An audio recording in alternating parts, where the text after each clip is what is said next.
आपके आलोचक के जो कमेंट्स हैं उनको पढ़ती हूँ और आप बताइए। जो दिल्ली के चीफ मिनिस्टर हैं वो कहते हैं, वो सवाल उठा रहे हैं, उन्होंने कहा कि ये जो अंधाधुंध लोग आएंगे, बीजेपी उन्हें नागरिकता देगी, उससे थेफ्ट, रॉबरीज, रेप बढ़ जाएगा। दिल्ली के मुख्यमंत्री अपने भ्रष्टाचार के उजागर होने से अपना आपा खो बैठे हैं। उनको मालूम नहीं है कि सारे लोग आ चुके हैं, आज भारत में ही रह रहे हैं, सिर्फ इनको अधिकार नहीं मिला है, वो अधिकार देने की बात है। 2014 तक जो आ गए इनको नागरिकता देनी है, और इतनी ही चिंता है तो वो क्यों बांग्लादेशी घुसपैठियों की बात नहीं करते हैं, रोहिंग्यास का विरोध क्यों नहीं करते हैं? क्योंकि वो वोट बैंक की पॉलिटिक्स कर रहे हैं।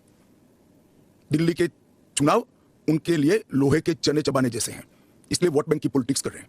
नौकरी का कहां सवाल है, वो ऑलरेडी यहां है, और बांग्लादेशी नौकरी का अधिकार नहीं मार रहे हैं क्या? रोहिंग्यास नहीं मार रहे हैं? इनके लिए तो आप कभी नहीं बोले भाई।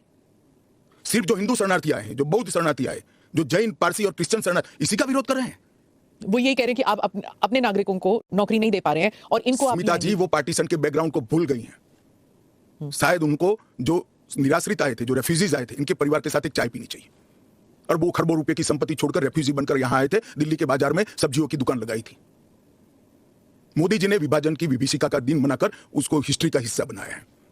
इन लोगों के मन में संवेदना नहीं है, वो समझते नहीं है वहां धर्म के आधार पर इनके परिवार की महिलाओं का गौरव छीना जाए, अपमानित किया जाए, क्या करेंगे वो? इनकी वेदना हम भी नहीं सुनेंगे। 50 में आ गए, 60 में आ गए, 70 में आ गए, 80 में आ गए, आज भी नागरिकता नहीं है। बच्चों को अस्पताल में दाखिला नहीं मिलता है, ढंग की नौकरी नहीं मिलती है, छुट भैया नौकरी करते हैं, अपने नाम से प्रॉपर्टी नहीं ले सकते, मतदान नहीं कर सकते हैं। क्यों? क्या गुनाह है उनका? विभाजन का फैसला उन्होंने नहीं किया था, कांग्रेस पार्टी ने किया था, और उस वक्त सबने कहा था कि जो आएंगे उसको हम नागरिकता देंगे।